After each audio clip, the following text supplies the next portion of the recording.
Hello students, welcome to the channel. तो chapter हमारा चल रहा है फाइनेंशियल मैथमेटिक्स और आज हम स्टार्ट कर रहे हैं कंटिन्यूअस कंपाउंडिंग।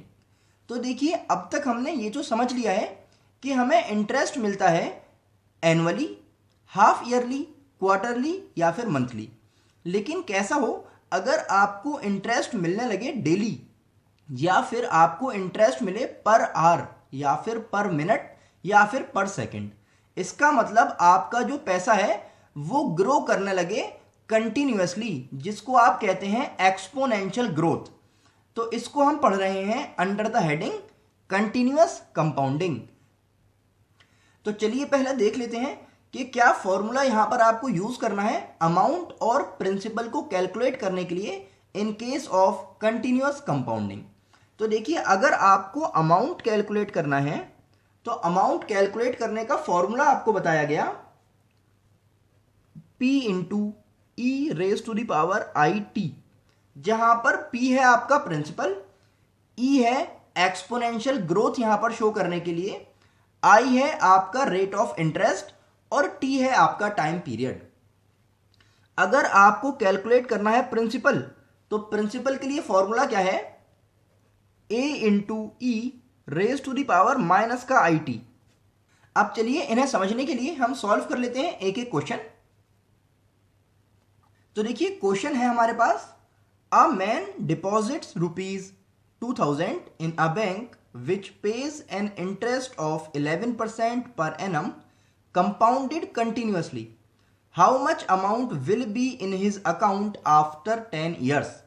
तो देखिए, यहां पर आपको गिवन है principal which is equal to ₹2000, rate of interest यानी कि आई है आपका 11% का मतलब हो गया 0.11, ठीक है ना।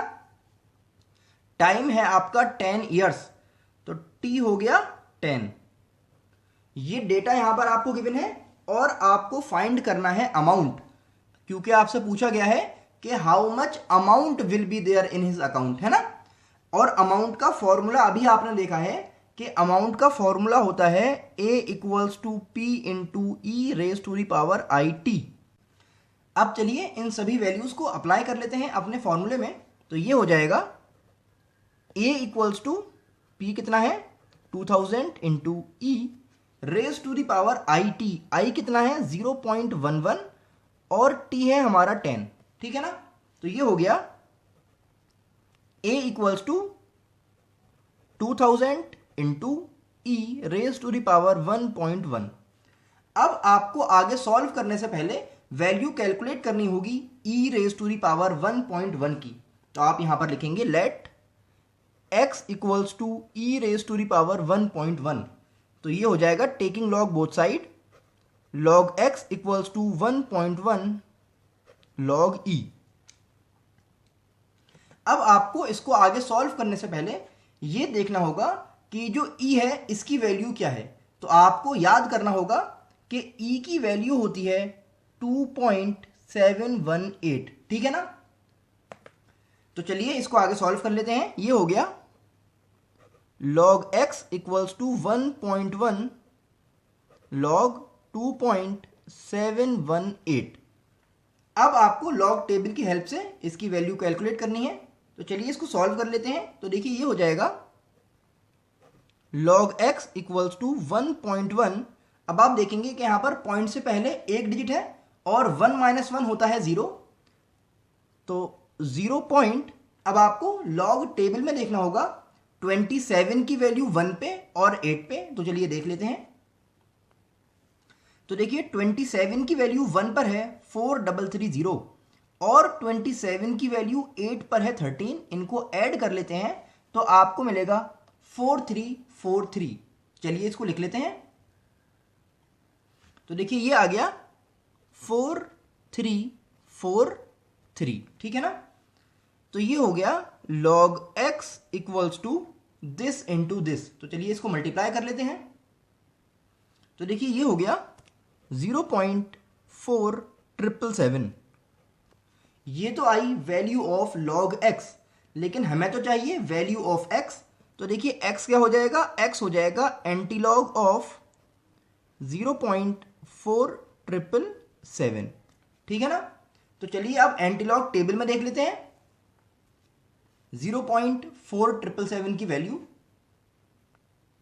तो देखिए 47 की वैल्यू 7 पर है 2999 और 47 की वैल्यू यहां पर 7 पर है 5। इनको ऐड कर लेते हैं तो ये हो जाएगा 3004। चलिए इसको लिख लेते हैं।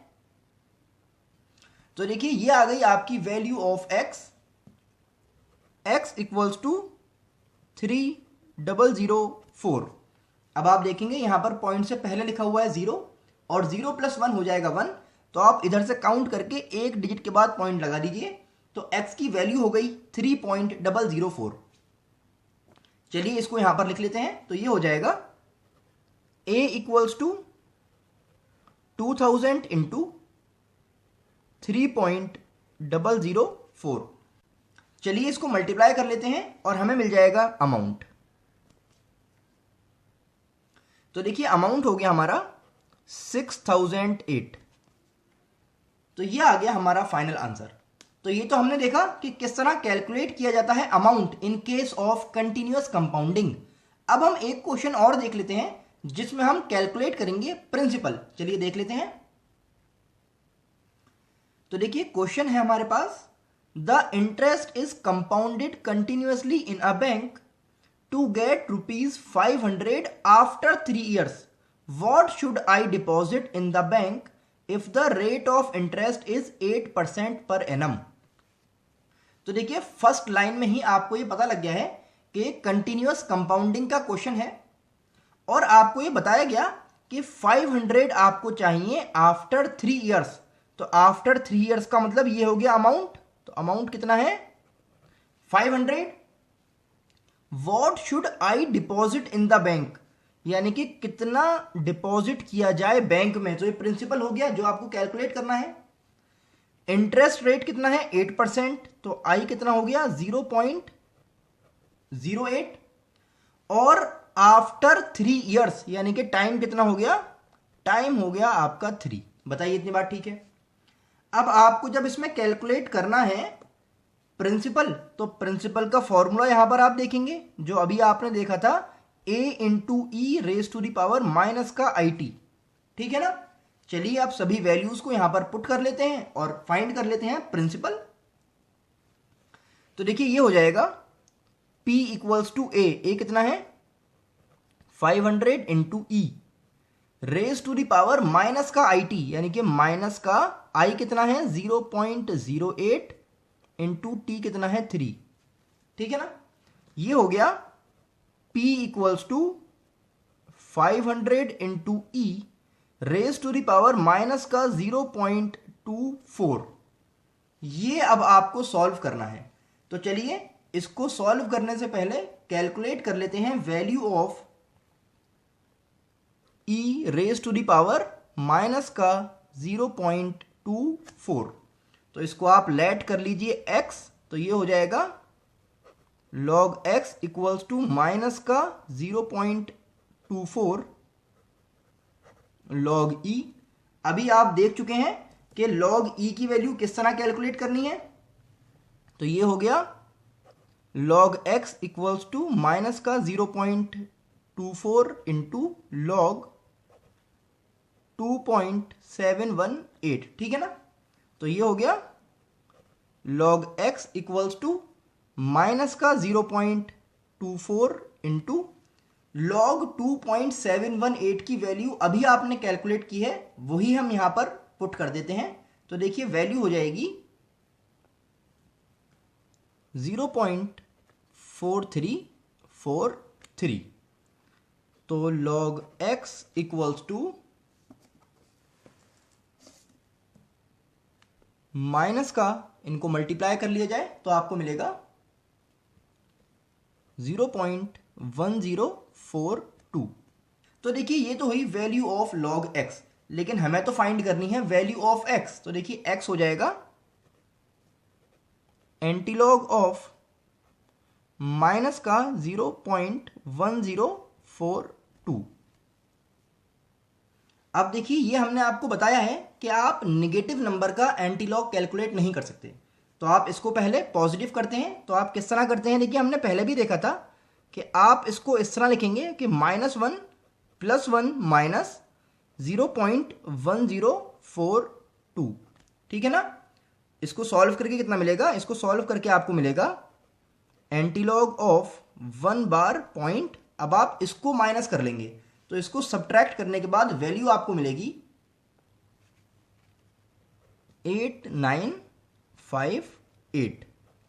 अब आप बहुत ही इजीली एंटीलॉग कैलकुलेट कर सकते हैं 8958 का। तो चलिए एंटीलॉग टेबल में चलते हैं।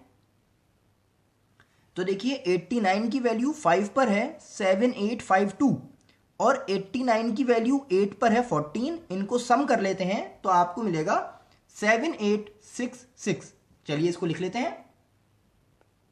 तो देखिए ये आ गया 7866। अब आप यहां पर देखेंगे पॉइंट से पहले यहां लिखा है 1 बार।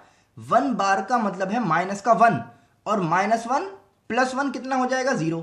इसका मतलब किसी भी डिजिट के बाद पॉइंट नहीं है बल्कि सभी डिजिट से पहला ही पॉइंट लगा हुआ है। 0 का मतलब ये तो हुआ, तो ये हो गया 0.7866। इस वैल्यू को आप यहां पर सब्स्टिट्यूट कर देंगे तो ये हो जाएगा, देखिए P = 500 × 0.7866। इसको मल्टीप्लाई कर लिया जाए तो आपको मिल जाएगा प्रिंसिपल। तो देखिए ये आ गया 393.3। तो ये हो गया आपका प्रिंसिपल। आई होप आपको समझ आया होगा कि किस तरह कैलकुलेट किया जाता है amount and principal in case of continuous compounding. अब आपको करना क्या है, इसकी प्रैक्टिस कीजिए, अपने फ्रेंड्स को भी शेयर कर दें, चैनल को सब्सक्राइब करना ना भूलें। हम मिलते हैं आपसे नेक्स्ट लेक्चर में। Thanks for watching.